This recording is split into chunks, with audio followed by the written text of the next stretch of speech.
This is a Rogue Media Network podcast.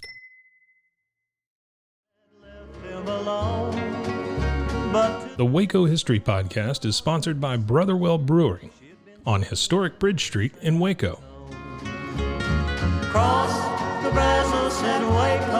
Welcome to the Waco History Podcast. We're going to air for you over the next few months a special series of Waco History Living Stories. These were segments that were originally aired on KWBU here in Waco. They were produced by the Institute for Oral History editor, Michelle Holland, and narrated by two fabulous narrators, Louis Maze and Kim Patterson. And so these highlight oral histories from the collection of the Institute for Oral History at Baylor University, which I direct, which has been around since 1970 and has over 1,000 interviews related to Waco and McLennan County history, and we're happy to highlight those here. Cross the Brazos in Waco, ride hard and I'll make it by. The YMCA and YWCA used to have a central place in social life as well as religious life. Here we'll hear a little bit of excerpts in this living stories about the history of the YMCA and YWCA. Then the night came alive with gunfire. He knew that at last it'd been found. This is Living Stories, featuring voices from the collections of the Baylor University Institute for Oral History. I'm Louis Maze. Formed separately in the mid-1800s, the Young Men's Christian Association and the Young Women's Christian Association have since collectively been at the forefront of most major social movements, such as women's, civil, and human rights.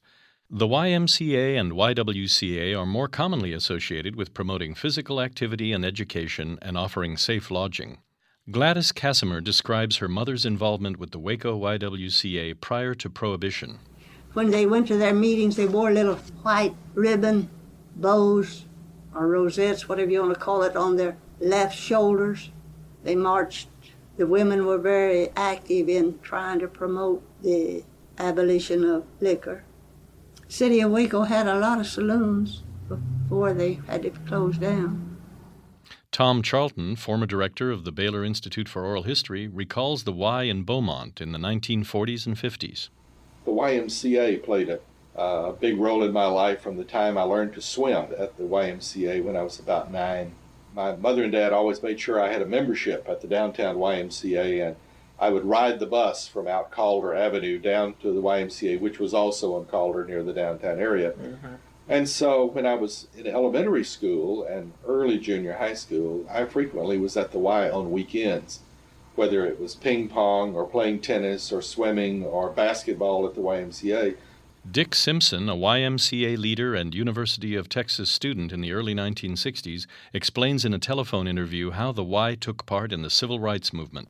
The Y is the organization that housed the first planning meetings for the stand-in movement.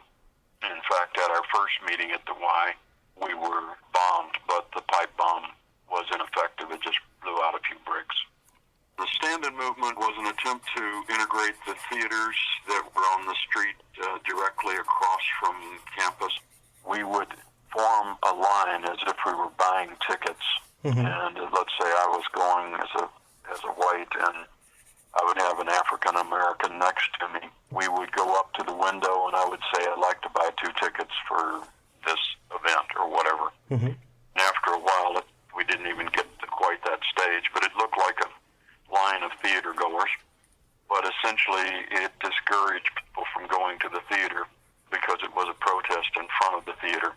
But the pattern was somewhat different than when you sit in a restaurant. But the principle was the same as the sit-in movement. It was to simply cut off enough business by making it known that the theaters were segregated, that there were protesters against it. As we cut the attendance, we obviously cut into their profits, which was the economic lever used in the civil rights movement. In response to a changing society, the YMCA of the USA began reappraising its role in the 1980s and decided to shift its focus to families, while the YWCA continues to promote empowerment for women. In keeping with tradition, both organizations continue to push for social justice and better communities. Ride hard and by dawn. Thanks for listening to the Waco History Podcast. Like what you heard? Subscribe, rate, and review our show on iTunes so we can reach more listeners. You can find show notes and info on every episode at wacohistorypodcast.com, and more info on Waco's past at wacohistory.org. Our theme music, used with permission, is Cross the Brazos at Waco, performed by the late Billy Walker. For more info on Billy's music, go to billywalker.com. Thanks for listening. We'll see you next time. When I reach San Antonio.